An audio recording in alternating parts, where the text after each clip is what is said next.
Welcome to the WTR On the Horizon podcast. I'm your host, Tim Gerdeman, Vice Chair and Co-founder and Chief Marketing Officer of Water Tower Research.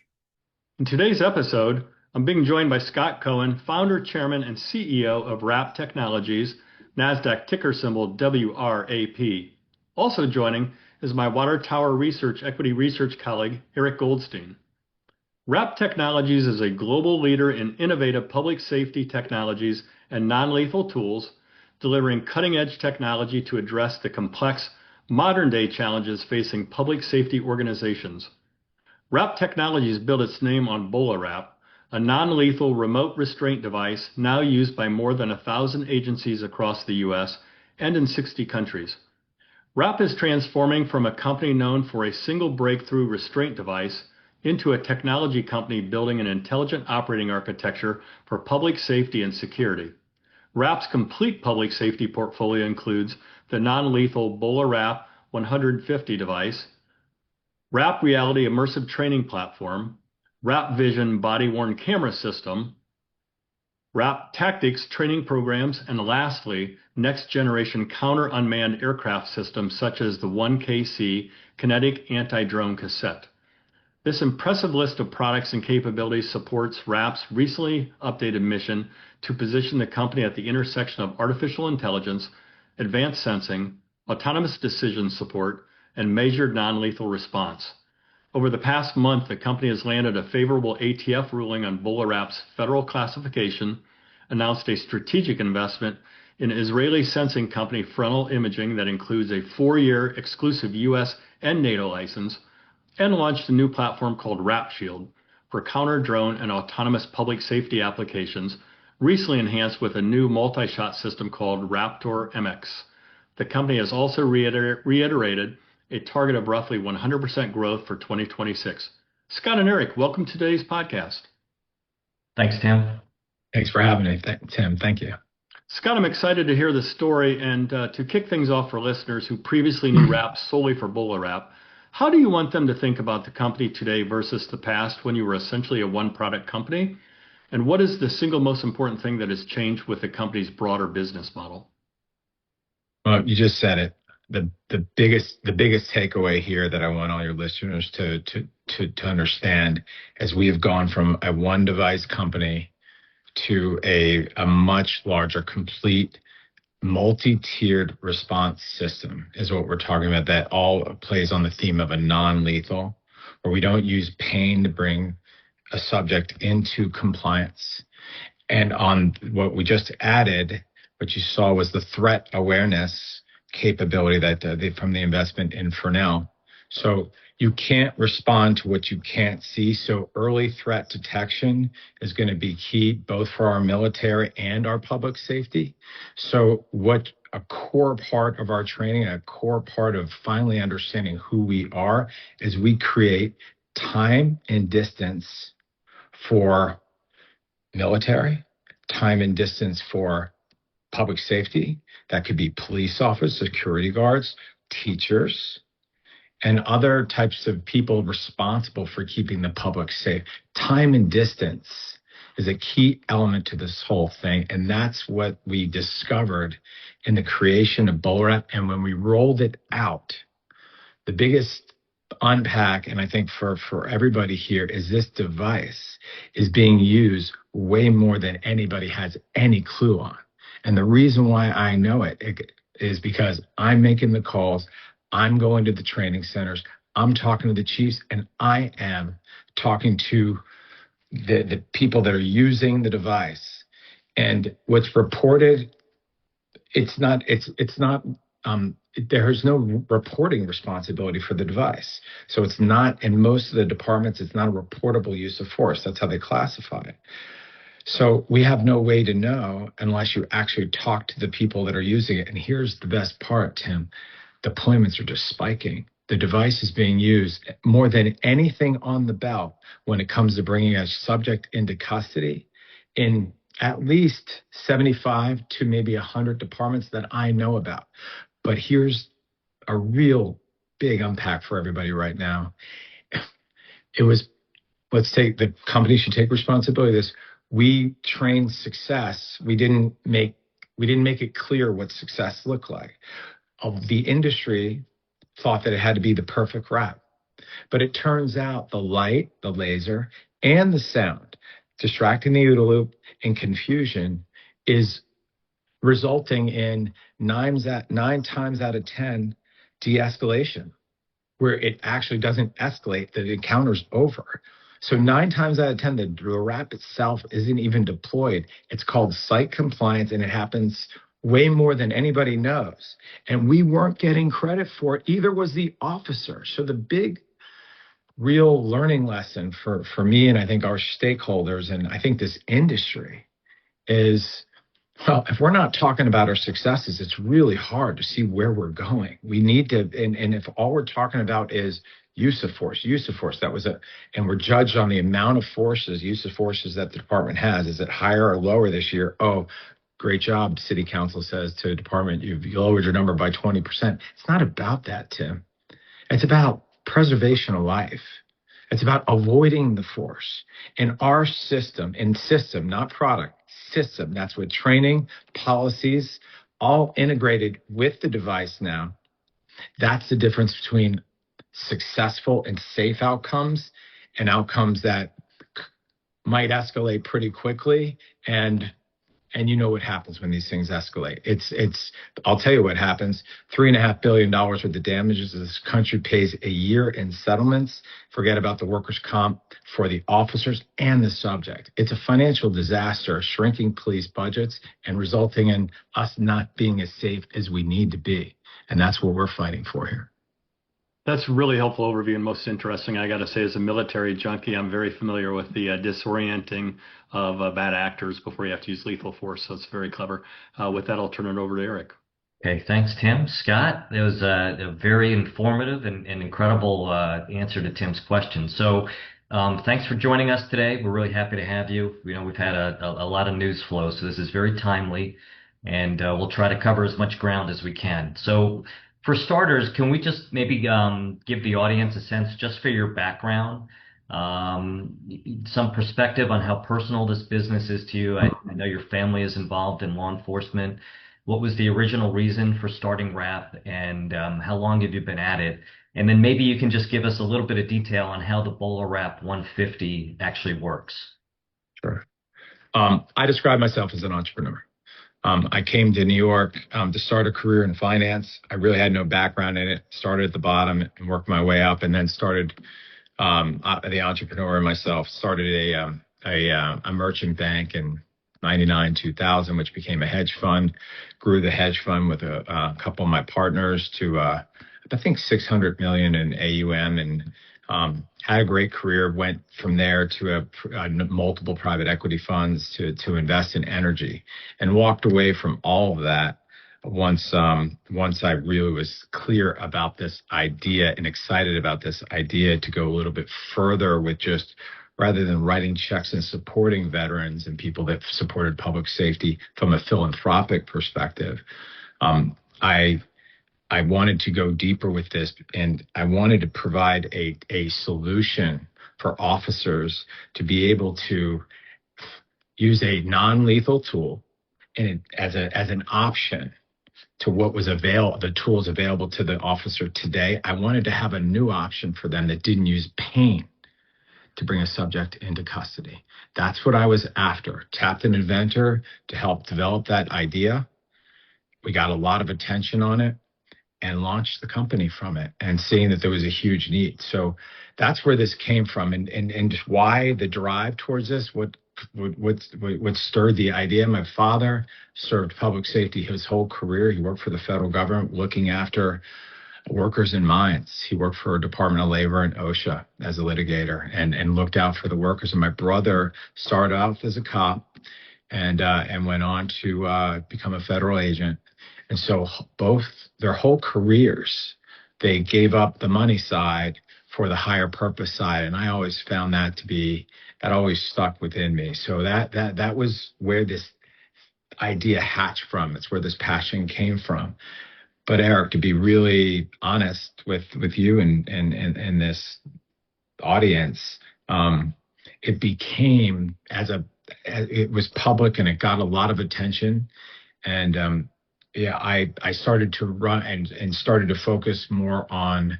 It might have been led with away less of the purpose. I got away from the core idea and what brought me to this in the first place. But now, as I really to reset, and as the company resets, we know now that this what's driving this is the purpose is we're talking about protecting life.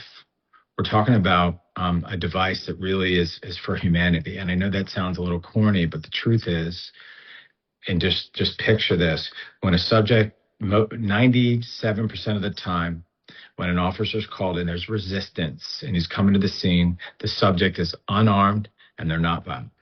It's called passive resistance mostly. And when you come and deal with passive resistance, you cannot, and in this day and age, particularly with the body cams and everybody's camera and the Constitution and the new three Supreme Court decisions, the most recent Barnes v. Felix, you cannot use a device that inflicts pain when someone's passively resisting. And if you do, there are consequences that they were not consequences before. And Barnes v. Felix, 9-0 decision from the Supreme Court, 18 months ago, has changed the game. And that means that when an officer comes on a scene and someone's passively resisting, which is about 5,000 times a day, 25,000 arrests in this country a day, 20% of the time there's resistance, 97% of the time they're unarmed and they're not violent and they're passive. So how do you take them into custody? They're not cooperating verbally.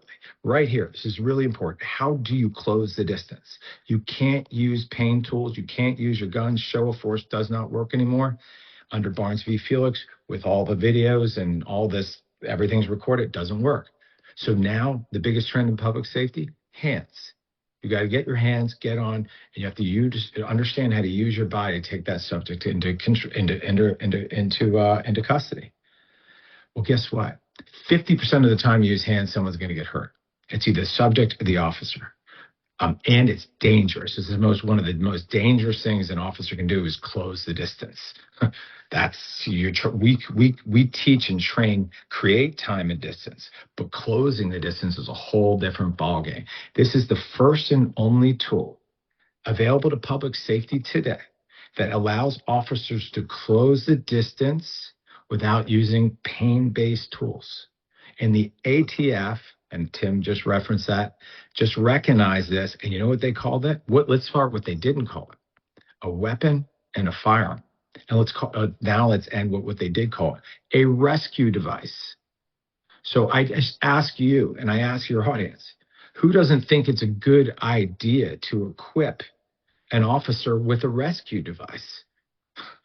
In a world where 50% of the calls are calls for help from that are having mental episodes, that are on drugs, that are having just a bad mental day for themselves. They're off. They're not their normal selves. They're off. So and when you use aggressive force that uses pain, you know what you're doing? You're escalating it. You are absolutely escalating it. So we got to stop that. And that's what we're standing for. This is about the human. This is a new option that we're training on, and we're leading with policy training. And we think this is not only going to be for every officer in the country to be deploying, but every security guard, every school teacher should have this capability at some point. SROs, hospital workers, global. That's how, and it's not just the device, it's the training and policies go with it. We weren't positioning any of those other two critical support products, because they are products now, with the BOLR app. And I believe, and Tim said it right away, that's a combination of all of this that wins. It's not just one. It's not just training. It's not just the device, and it's not just policy. It's together in a comprehensive system. And that's where I see us winning, and that's where I start to see deployments start to take off. The usage is really on a trend that we haven't seen before. That makes sense, and I would encourage any listeners to take a look at on YouTube, your page on YouTube. There's a lot of great body cam footage and examples of how the bolo wrap works, and everyone could see exactly what you're saying for themselves. So just to get back to the ATF ruling, so that was on July 2nd for people that are not familiar. The Bureau of Alcohol, Tobacco, and Firearms ruled that the bolo wrap, in their words, is a rescue and a restraint tool and not a firearm or any other weapon, is defined by the Gun Control Act and the National Firearms Act. And obviously, that seems like a genuinely, potentially game-changing decision for your business. So, I guess, can you walk us through maybe a little bit the timeline, how long you've been advocating for this, and then can you address, and I know you just touched on it a little bit, but the importance of being considered a restraint tool and how that potentially reduces the risk for a police officer using your device from being accused of potentially using excess force like we've seen with guns and even with tasers. Yeah, great question. So we've been at it since day one, Eric. Since day one, we had to go right to the ATF, and we obviously never felt like it was a firearm. So that was almost 10 years ago. That was almost 10. Now, I'm sure there's been plenty of attrition in the ATF, and new leadership, of course, just recently came in. And we definitely had an effort, but quite frankly, it happened organically. We were as surprised as everybody else. There was a time when I was very hopeful, but we hadn't heard anything in such a long period of time. And I think the reason, but I'm not surprised by the ruling, because we've got at least 50,000 or so of these devices out there. It is being used much more frequently than we knew and anybody else knows, and not one serious injury, not one litigation, and not one fatality. And this is you're talking about some pretty tense situations, and so that track record is why the ATF, I think that was one of the reasons. But it wasn't designed to cause pain. It wasn't designed for a fatality to be a lethal weapon or a firearm. It was never designed for that. And now, to answer that question about what has it done for us, let's just start with insurance companies.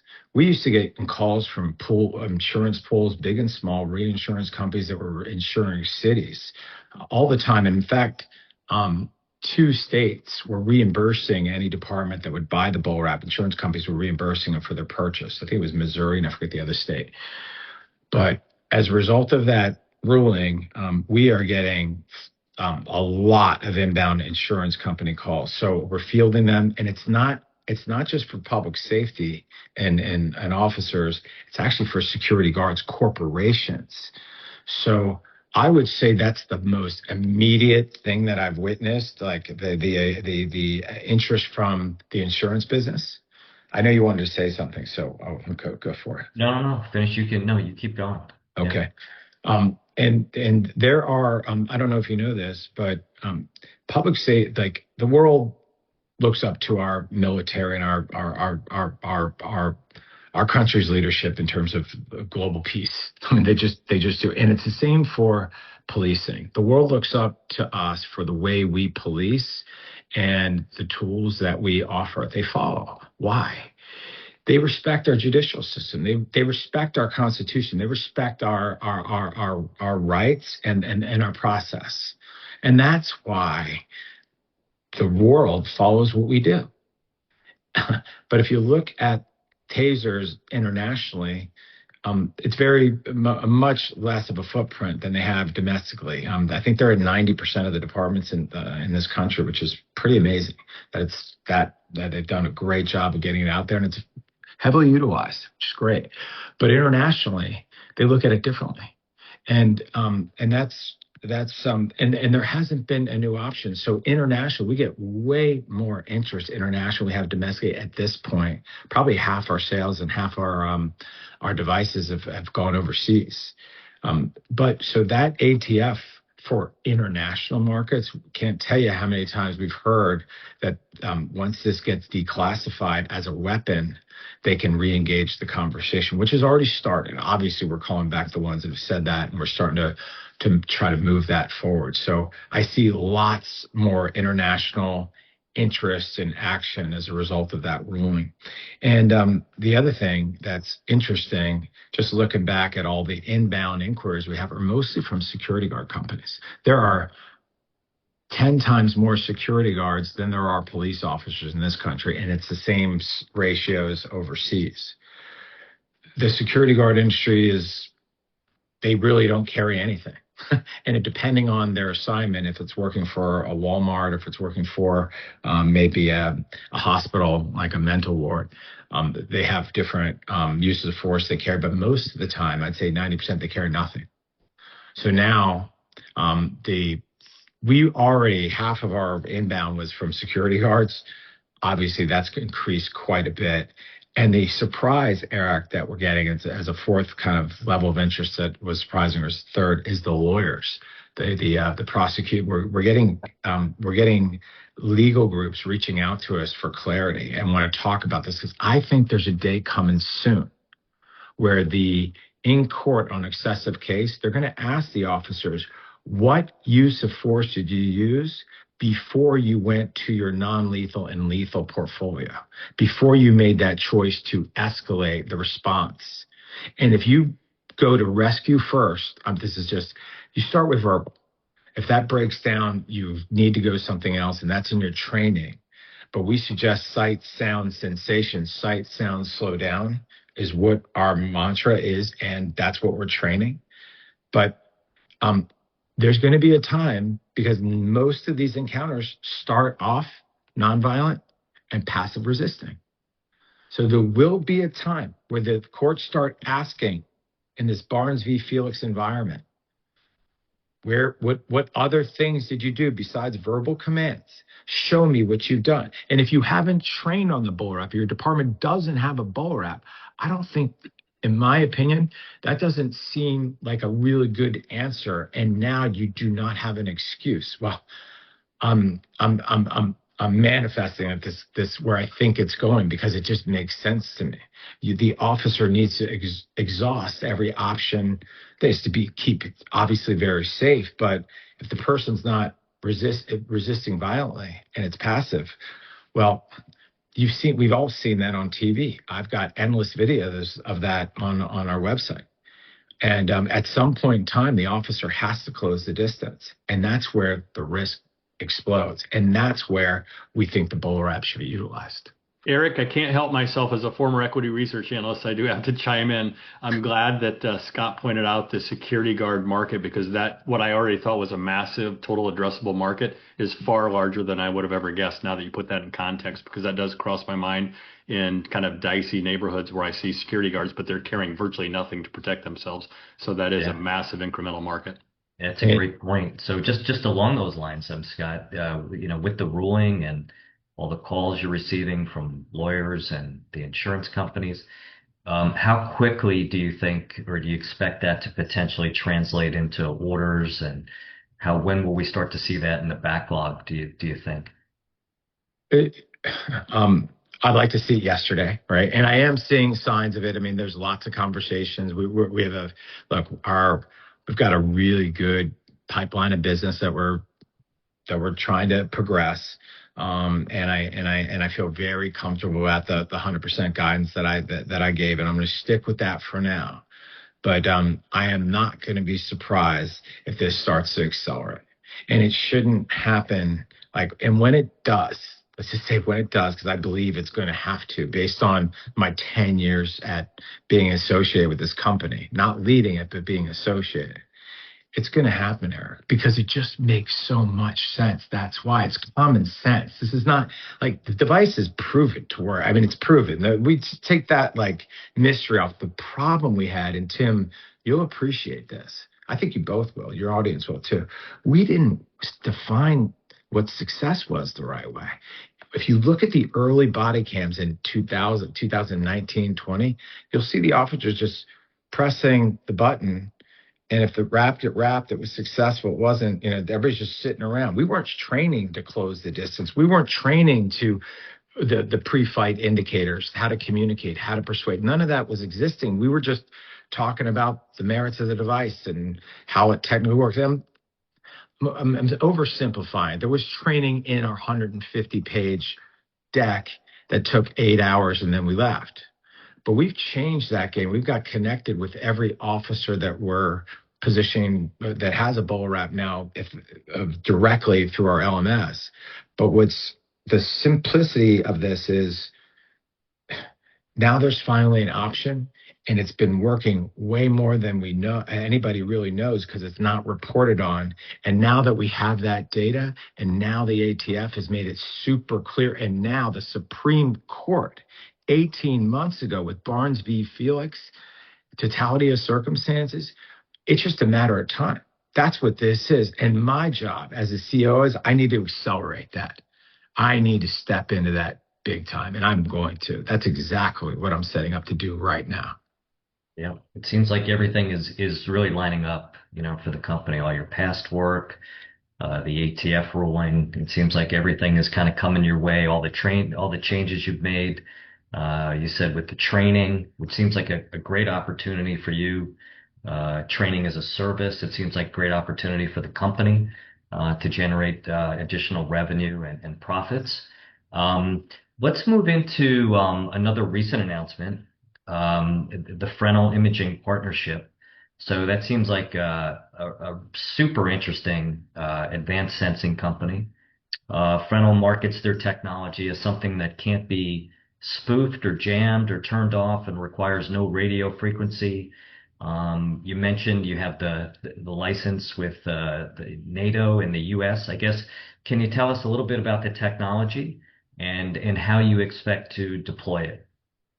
I'm going to make this really simple because it is a very complicated technology. The deeper you go, it's using edge computing, and it's a lot of AI is deployed to make a lot of calculations. But on the most simple basis here, the most common way, the most advanced way to detect threats today, and these could be missile threats, these could be other drone threats, and we're just talking about in air threats at the moment. We're not talking about ground threats or water threats, but right now we're just talking about air, is thermal detection.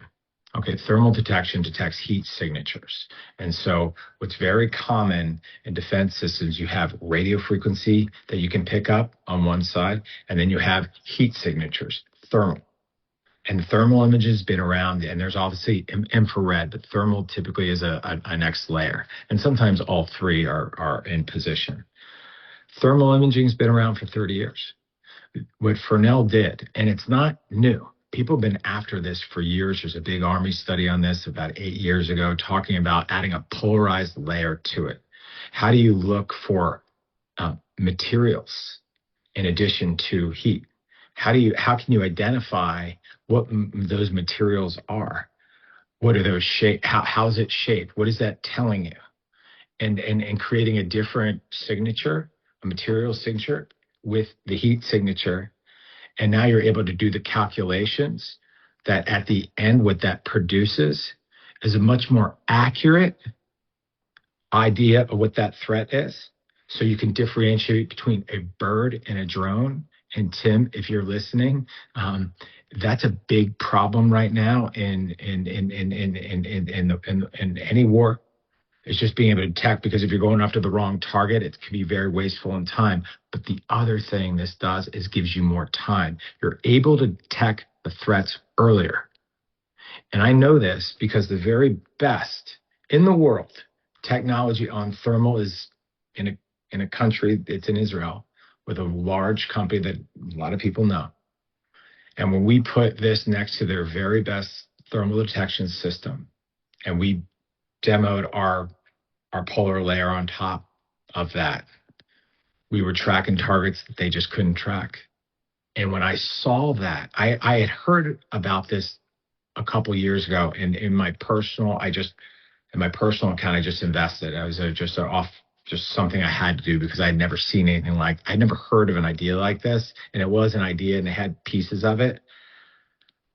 But about 6 months ago, they showed me it working, and that just, my mind started racing of what this could do. Yes, as an investor in this, everybody's going to make a lot of money. But way more importantly, Eric, is what this does for our safety, our country's safety, our city's safety. You can see right now, we know the future of this is these threats. A 12-year-old can launch a swarm of drones and hit my house, hit a city building, take out a stadium now. And if we and we're just ill-equipped to deal with these type of threats. Well, this is a step change forward. It's not a small little thing that Fresnel's done.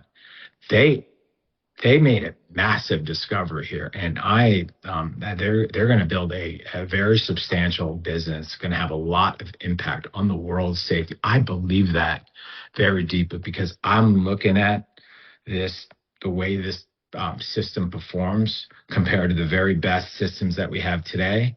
And Fresnel's CEO and founder will tell you that once you go to this system, you will never go back to a traditional thermal system. And that's all over this country. And it's a great thing that we have that kind of protection. It's a great thing that we have that kind of capability. But guess what? It just got a lot better. And we're going to show the world that very, very soon because we're bringing those systems into the States. And we're going to start talking to the people that we've already initiated conversations, but we're not just talking. We're going to show them. Okay, great. It'll be very exciting to see how that turns out. It sounds like a super interesting technology. I guess in the time that we have left, maybe we can just cover a couple of other things, some other new product announcements. The Raptor MX, which is a multi-shot version of the BolaWrap 150. I guess, can you maybe just talk about how that works? And is there any sense maybe you can give us for what the ASP might be for the MX versus a regular BolaWrap 150? Yeah. Yep. And we haven't finalized pricing yet. We've got 10 accounts that are out there in the field with the product now. We're actually signing up accounts now and just making sure we've got the right field test protocols. But just the first demand is one shot might not be enough. Why not 3? Why not 4? Why not 6? Why not 9? So we started with 3, but that's going to shortly go to 6. It's the same system, the same cartridge, the same mechanism that the BolaWrap uses in the on the shoulder mount. So and that shoulder mount is just, when you're aiming like this, you're going to get a lot more accurate. You're going to have a lot more accuracy on the aim, less of a jerk, less ability to make a mistake, quite frankly. And you also have more ability to put higher powered sight on there and much more tech enabled sound. And you can guess how that, I have some background in that from past investments with directional sound. So we're talking about directional light and sound on the device so we can really step up the sight and sound compliance. And now we don't get 1 shot, we get up to 6 shots. And that same system on a drone, Eric, up to 9 shots, which I don't know if you've seen. I know we're going to talk to drones. So you're talking about drones coming on subject and starting with light, starting with sound, and then going to sound, multi-tiered, and they're still coming forward, not 1, but up to 9 shots. And this is really important for this audience to understand, and all the lawyers and everybody to understand. The worst, we believe, because we haven't seen it yet, I mean, there's been plenty of data and data points, the worst injury that you could have with this, of course, if you use your air and you fire at somebody's face, that's a different type of injury. To use air, you could kill somebody with a pencil if you wanted to. So use your air. But we're calling it a Band-Aid incident. That's the worst. You're going to be able to break your fall. You're going for the legs. The worst thing is you get a small little prick. And that's it, Eric. So the liability, the risk in this, if it goes bad, which oftentimes it does, it's not going to be because of our device. The device isn't going to use. So the simplicity of this and the repeat, it's not a big leap for us to go to the 6 mount because it's the same technology. It's the same system. It's the same cartridge. It's the same in the drones too, and the counter drone, the play that we're putting together as well. So just want to make that clear. Hopefully that's very exciting. And I guess the other thing that people might not have thought about, I mean, there's so much going on with the company, but that this is really, it's a razor blade type business, right? I mean, once you fire a cassette, then they have to, rebuy with you And not only that, Eric, but you have to retrain. So every 2 years, you need recertification. And that's when I realized how often this is being used, because I think we had 450 recertifications from departments in the last, maybe that was 6 months ago. It was just a flood of, so it shows you that people really care about their programs. They need refresh policies, which we are going to provide them. That's another line that we're just weren't responsibly driving policy before we are now, because it's important. If you don't have the right policy at a department, you're really taking on a tremendous amount of risk. So policies matter in this, and the training matters. Check the box training is a big waste of time, and it's dangerous. People have the illusion of being trained. We we did something about that. We put it in 1 to 3 minute burst training methods. We did it with force sciences on the cognitive side, how to make decisions under pressure, how to persuade, how to communicate effectively. Force science has been doing this since the 70s. They've trained hundreds of thousands of people in de-escalation, and they're the absolute brand in the space when it comes to training. And they're our partner. They're trusting us to go to market with the first time they took their content and created in the learning management system, which means we get to offer that class to you to pick it right up on your phone in these small microburst training sessions, which builds what? Practice, continuity, comfort, and confidence with the device. And that was completely missing. So that's being offered now for the first time. Those classes are, I think it's $1,700 for a week of class. And you need, call it, I think it's a couple hundred, maybe 150 hours for the certification class to get certified from Force Sciences. We're not going to certify all the way, but you're going to get a certificate from Force Science to the LMS, and we'll get you enough to really pique your interest to get the whole class. But you're going to get a taste of Force Science that I think is going to be really it's going to really, I think, really de-risk the training of this. And I think, look, Eric, the device is already being used way more than we thought, more than anything else on the belt today, and the bar is so low. We're not counting site compliance. We're not counting sound compliance. That was just counting it as a perfect bowl wrap. So it's bigger than that, because success is, did you bring that person home safely? Success is you didn't escalate it. Success is you avoided force. Great job. You avoided force. Thank you, officer. Thank you for serving our community. Thank you for serving humans. Thank you for that. Cops do not get the credit they deserve. They get a bad, no pun intended, rap. And we feel very called to do something about that, because they're doing great work out there, and we're supporting that work. And I'm really proud of what we built. A great answer.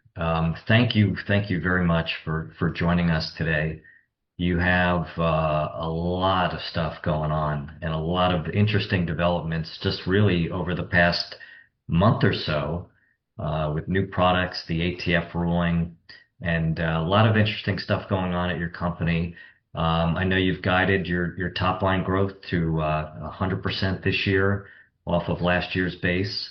And so it'll be great, be very interesting to see how everything develops. And we'd love to have you back, maybe in a couple months, to get an update on how things are moving with the company. And again, great to see you, and really appreciate you joining us today. Thanks, Eric. Really appreciate being on the show. Tim, thank you very much. Yeah, thank you, Eric. And Scott, thanks for joining us today. A most interesting company, both military, as I told you before we started the podcast, as well as law enforcement, are near and dear to my heart. So let's be sure to get you back on as developments continue to unfold. A really fascinating story. I'm glad we had you on today, and thanks for your time.